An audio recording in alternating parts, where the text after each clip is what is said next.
Hey everybody. I'm making this video because I think I need to fully talk. Um, it's been on my mind. I wanted to make a video like this for a while, but I didn't think it was like the right time for me because with Mixer and everything happening out there, and it didn't finally hit me how miserable I am until this last 2 weeks. And truth be told, I was dreading coming back to streaming, specifically on Twitch. And I think I really need to just talk about what the last 2 years have been for me. And that's why I just decided to make this as a vlog and not, you know, talking about this on stream because, while I understand I've tried to talk about this on stream, the problem is, getting rated and hosts and subs and stuff. It's going to take away from the message, and I don't want distractions. In fact, I stripped out everything. There's no green screen. I just need to really sit back and tell you really what the last fucking 2 years of hell has been for me.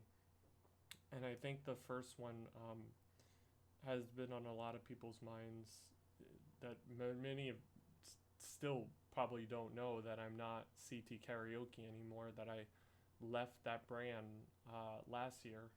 And I think it was just crazy to me that I had to let it go because it's just, um, I've been, God, I've been doing content creating for fucking 15 years. Like, I still remember just, being some 16-year-old, like, or 17-year-old, like, checking out streaming and just trying to, oh, I can broadcast. And it was like the coolest thing ever. And it was just, but CT Karaoke, as much as I truly wanted to make it work, it was a failing brand. No matter what I wanted to do with it, I don't think I could ever shake off the true failure that it was. And many wondered what exactly went wrong, and I think it's time to tell you that. The very first thing, honestly, that made CT Karaoke go wrong was even in the fucking name. A lot of people didn't know that CT Karaoke was a play on my nickname, CTK Corey the Kid, and Karaoke Revolution, which was my favorite rhythm game and what inspired the name. So people kept calling me CT instead of CTK, not realizing that the K doesn't stand for karaoke, and things like that even contribute to the failures of that. It was just spending 10 years looking at my work and just failing to get the unified theme out there just felt defeating.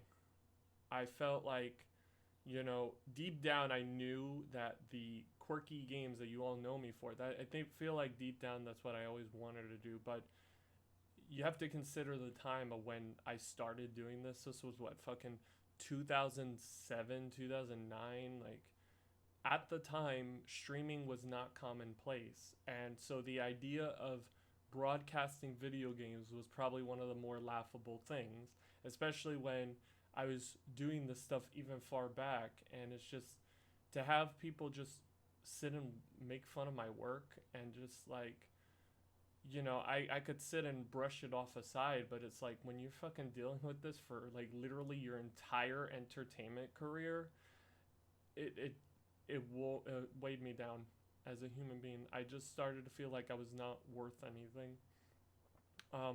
I tried many things to try to get CT Karaoke going. I tried, you know, let's plays. I tried rhythm game. I tried all these different things, but it's just there was just no theme to it. It was just like you had all these random things, but there was just nothing kind of like bringing it together.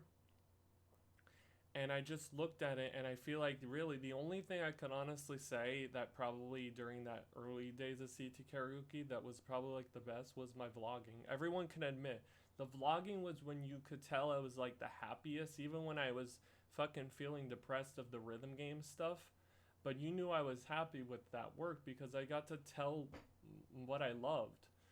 And to just see it like getting shafted because of Just Dance and Rock Band and rhythm games, and people don't even know like the shit I went through just to fucking make those rhythm game videos work. Like that wasn't like, oh, it was just put on a game and record it. Like it was like people don't know. It almost took me nearly fucking 8 hours to get some of those videos going. That required research. That required testing games. That required actually looking and making sure everything works. And it's just to get comments where people was just like people were making fun of my actual physical weight, and because I couldn't dance, I couldn't sing, and I couldn't process 400 notes. And it was just very toxic behavior to just deal with, which is one of the reasons why I ended up leaving YouTube. Is just my work really didn't fit YouTube. And I thought, well, then maybe Twitch would be the answer, right? Because obviously I started on streaming, so I should get back into streaming. Unfortunately, it really didn't shake off the failures because I look back at to the first 6 months of 2016, and I remember everyone was like, your viewership is going up, your following is going up, everything's going up." But I knew why. I knew why it was going up because I was going the opposite of my work. I felt like a fucking sellout for it. Playing Smash, playing Just Dance, playing all these games that went up against everything I was known for. This led to the chain reaction that is 2017, which started the endless amount of problems. 2017, I took a 2 week break off from streaming, which was needed because I had been streaming nonstop. Um, I came back and it died. Like, basically, everything I had built of 6 months just crumbled to the ground. Like, watching my work just really fucking just crash and burn like that. And then it's just going and then having to slog through stuff and then just see that really my work is always going to get shafted. And this led to 2018. 2018, I met my Switch and Play friends who I very much cherished and love. We were all streamers, all the main people. And I enjoyed streaming, but this is where I felt like the problems started to get deeper and deeper, and I truly saw how unhappy I was. Over the course of fall 2018, I started to notice a very specific bias towards certain streamers. As in, like, people hosted and rated the same people. They were willing to give the same love to certain people, and I was left in the dust. And I understand not everybody, and I understand not everyone's gonna host and rate me, but to just watch the same people host and rate the same people, to give love to the same people, felt like I was being ignored. And I realized this was because two of my friends specifically were getting that love. And every time they were streaming, I wanted to turn off my stream.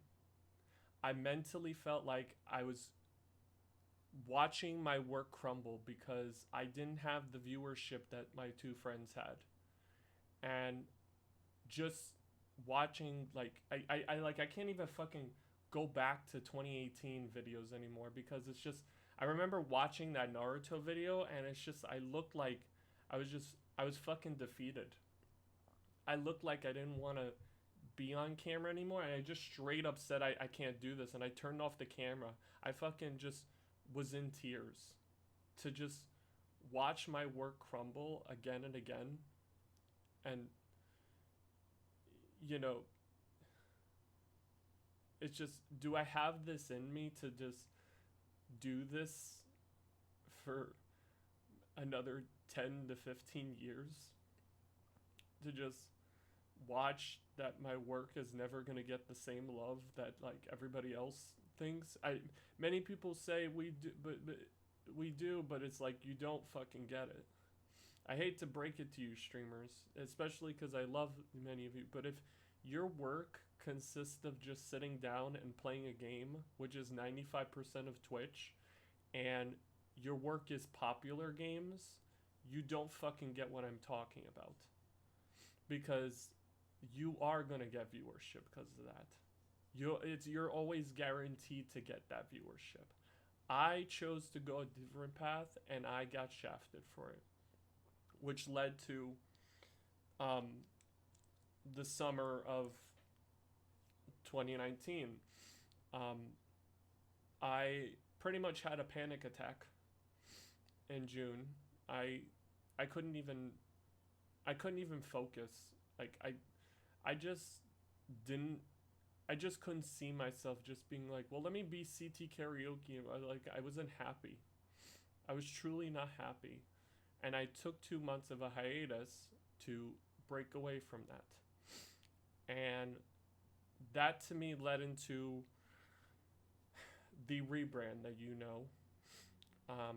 I felt I needed to break away from everything. And to me, Mixer was that. I always enjoyed Mixer. I always cherished the platform. Yes, I know I'll get to the later parts, but I liked that the site was always community driven.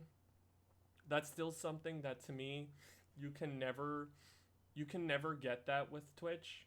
People say you can, but I realize you can't because having a smaller platform, you know, where people can actually engage together made it a lot closer to get to know people. And you don't get that on Twitch. People take that shit for granted, and it's just, I think that's why I felt that I needed to move to Mixer, because it's not just that, I needed to break away from everything.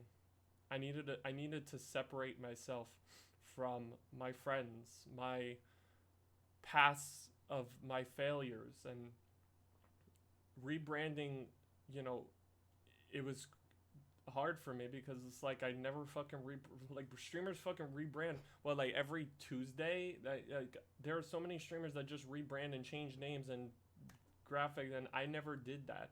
I stuck with CT Karaoke to its dying breath for 10 years. I never changed it. So it was really hard for me to just be like, well, I'm starting from scratch. But I was happy on Mixer. I was the happiest because I had control of my work back. I got to do my work. I had people enjoying my work. People were enjoying everything I was doing. But even that came at a cost because people spent so much time making fun of Mixer and their refusal to go into the platform that I felt like I wasn't worth the time. And if you're watching this and you are the example of not people wanting to go on a Mixer, you don't get to speak for my work. You don't get to speak for what I was feeling because you didn't want to come to the platform. You know, what Microsoft did, because fuck Microsoft, what they did was shit. But to literally be so biased and favoritism towards a certain platform and willing to leave your friends in the dust because they're on a different platform from you shows the very much how truly angry. And I think that's what I was feeling. I was fucking feeling angry for 2 years. I was feeling angry that everything had stayed the same. You know, because after you know, Mixer shut down, what was I to do? Like, I'm supposed to choose the lesser of 3 evils? Yeah, let me choose Twitch, Facebook Gaming, and YouTube, and I'll tell you why all 3 are shit. I quit YouTube. My work will die there because everybody treats me like shit. Facebook Gaming is even worse. Most people don't understand how Facebook Gaming works, and good luck getting anything that isn't a MOBA or shooter or even a mobile game. I checked Facebook gaming. I've checked like the categories. There's never anyone ever doing anything different. And you can't swear, you can't say certain things, and I very much felt like that didn't suit me. So Twitch was the only option. But having to go on Twitch, you know, in the midst of things meant I was rushing my work. I was like pressuring myself to get project that in the process I didn't feel good about it. People say welcome back, but it's like no, I don't fucking feel good coming back to Twitch. I didn't feel good. I could check my analytics. Everything proves otherwise. The only reason many of you felt that way was because when you rated me.